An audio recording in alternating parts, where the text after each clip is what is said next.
Assalamualaikum anak-anak kelas 9. Yuk kita belajar masih tentang kelistrikan. Kali ini ada kelistrikan pada manusia dan hewan.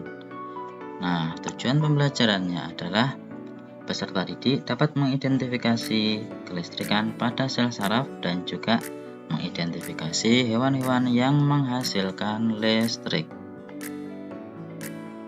Nah, pada tubuh manusia dialiri arus listrik, khususnya pada sel saraf, dengan adanya impuls listrik atau rangsangan.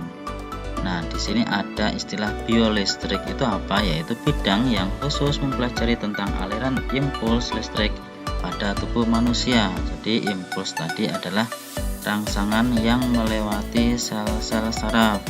Mari kita belajar tentang sel saraf manusia. Tegangan listrik pada sel saraf berdasarkan ada atau tidaknya impuls, maka kita bisa melihat perbedaannya. Yang pertama pada kondisi istirahat atau resting, di mana fase ketika sel saraf sedang tidak menghantarkan impuls atau rangsang. Nah, muatan di luar membran akson lebih positif karena mengandung ion Na+. Kemudian muatan di dalam membran akson lebih negatif karena mengandung ion K positif dan ion Cl negatif. Nah, tegangan listrik pada kondisi istirahat sebesar kurang dari 70 mikrovolt. Nah, gitu ya. Kemudian pada kondisi potensial naik, maka nilai potensial bisa naik ketika terjadi eksitasi elektron.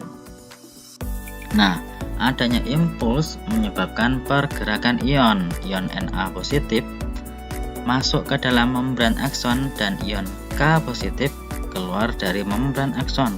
Muatan di dalam membran akson menjadi lebih positif, menyebabkan terjadinya peningkatan nilai potensial listrik pada sel saraf.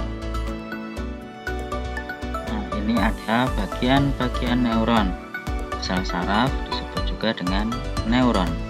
Perhatikan ada dendrit, kemudian ini ada inti sel, sitoplasma, ini badan sel, kemudian ada akson, ada selubung mielin yang menyelimuti akson, kemudian ada nodus Ranvier, kemudian ada sinapsis. Yang pertama ini dendrit. Dendrit merupakan penonjolan badan sel yang bercabang dan berbentuk seperti cabang pohon, yang fungsinya menerima impuls dari sel lain dan meneruskan ke badan sel.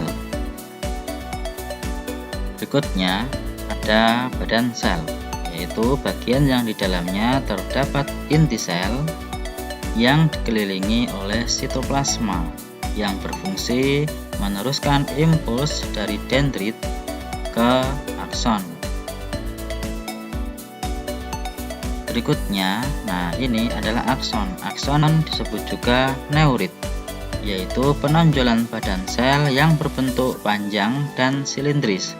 Ujung akhir akson disebut terminal akson. Sebelah sini ada terminal akson.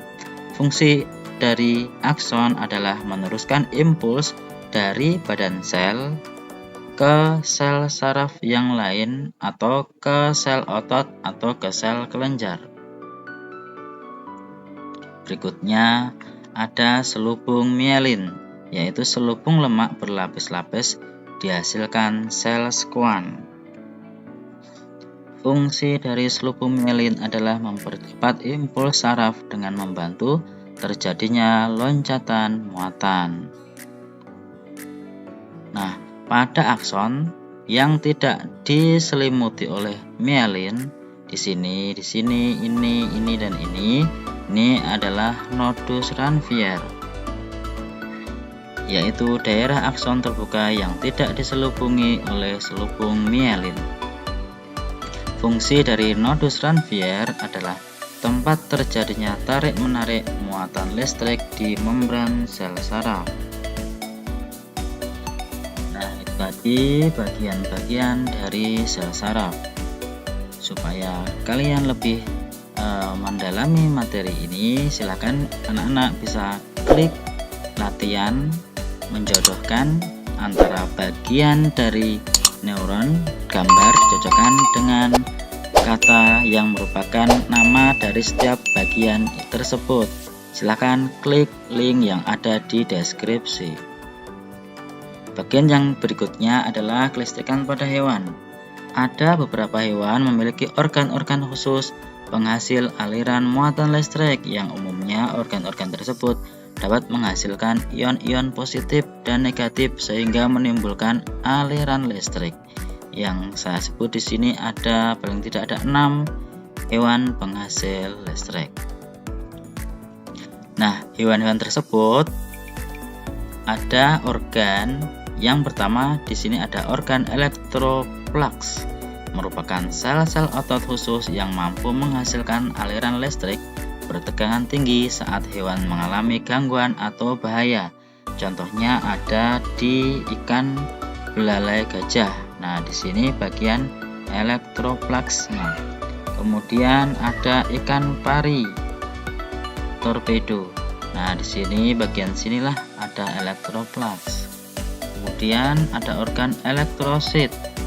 Fungsinya mirip dengan elektroplugs, memiliki susunan seperti baterai kecil yang jumlahnya sangat banyak dan mampu menghasilkan tegangan listrik sekitar 600 volt. Fungsinya mirip dengan elektroplugs, memiliki susunan seperti baterai kecil yang jumlahnya sangat banyak dan mampu menghasilkan tegangan listrik sekitar 600 volt.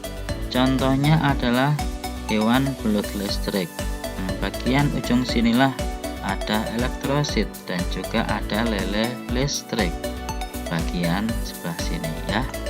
Kemudian ada organ elektroreseptor, organ yang dapat mendeteksi sinyal listrik yang dihasilkan oleh pergerakan otot mangsa. Contohnya adalah pada ikan hiu kepala martil. Bagian kepala martilnya di sinilah ada elektroreseptor dan juga ada hewan yaitu echidna yang juga punya elektroreseptor bagian depannya ini. Itulah beberapa hewan penghasil listrik yang perlu kita ketahui. Terima kasih sudah menyimak video pembelajaran ini. Semoga bermanfaat. Wassalamualaikum warahmatullahi wabarakatuh.